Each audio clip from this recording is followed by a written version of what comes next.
They're vaccinated here in the White House Medical Unit for the most part. Go ahead. Kelly, I'm sorry. I'll come to you next. Two questions that I could. One, this administration has long claimed that you're trying to be the most transparent in history. If that's the case, why won't you just release the number of breakthrough cases that you've had of vaccinated staffers?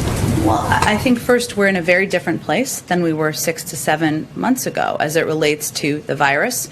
And as many medical experts have said, inside and outside of the government, those who are vaccinated are protected from serious illness. Most are asymptomatic if they are individuals who are vaccinated who get the virus. We are in a different place in terms of the impact of individuals who may have, as you said, breakthrough cases. But why not just provide the number? Are you trying to hide something? No, but why do you need to have that information?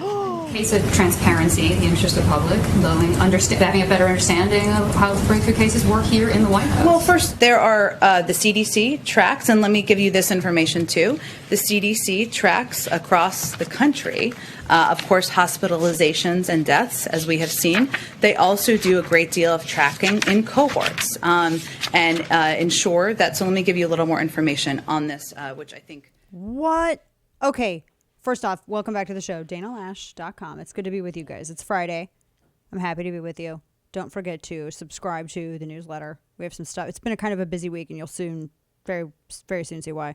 But subscribe to the newsletter, chapter and verse, all kinds of things. I'm just like, oh my gosh. So this was just about maybe 30 minutes ago. Yeah. And and good on this reporter. I don't know who this reporter is, but wow, that was actual journalism. That was a great question, and she was not going to let it go. She followed up. She asked the exact same thing that I would have asked, that you would have asked, that you all wanted to know about. Why is it that they will not release? Because remember, everybody in the administration, everybody in the White House, they're all vaccinated, right? So she asked, are you going to release the number of the breakthrough cases, meaning you've been vaccinated and then you contract coronavirus anyway? Are you going to release the number of breakthrough cases? Nope. Why do you need to have that information? Transparency? Wow. Wow, wow, wow. My jaw dropped. Like we were playing this audio. I had to stop myself from talking over it. But this proves that it's not about the truth. It's about the narrative. This is what we've been saying forever. Why are people vaccine hesitant? Right. There's the classic example of why. Exactly. Right? Gemini. So oh my gosh. The replies to this are so great too. Sometimes I love the internet. And the transparency, by the way, that's literally her job from the podium. Yeah.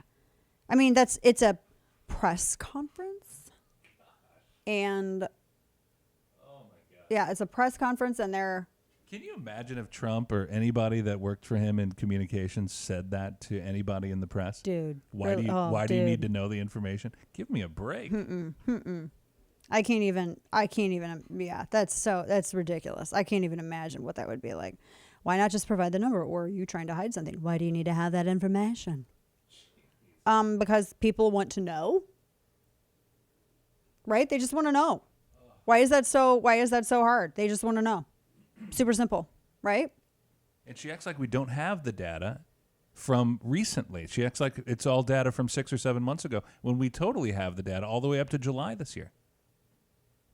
And I think the reporter did a really good job. Me being a brat, I would have gone, so you're saying that some have had breakthrough cases, and I would have just forced her to do it. Made her answer me. So you're saying there are some breakthrough cases. You're just not going to tell us, how many. That's a fair question. Because at that point, Psaki sets you up to legitimately beg the question, which is to presume that based on you're asking a question because about an assumption and you're assuming the assumption is true. That's begging the question. Begging the question is not the same thing as asking a question. Begging the question is assuming that you think something is true and you're going to ask to confirm a premise that you think is true, but actually may not be. Wow. I'm going to save this. I really want to save this. I feel like we're going to come back to this because remember, what was the story? Now please bear with me. My brain is fried, and yesterday was a very long day. It was the Pelosi's office. Everybody's been vaccinated. And then they had yet another. They had 2 contractions, right? And that 2 people had it in her and Pelosi's office. So those are at least 2 breakthrough cases. And by the way, that's why they were asking about this, because there were people in Majority Leader's office, in not just in Senate, and you had cases of people who were vaccinated in the Senate and in the House working for Democrats that had contracted it. And I also was wondering, how many, so I asked a friend of mine who works in media and is in the White House. They are actually not even sure.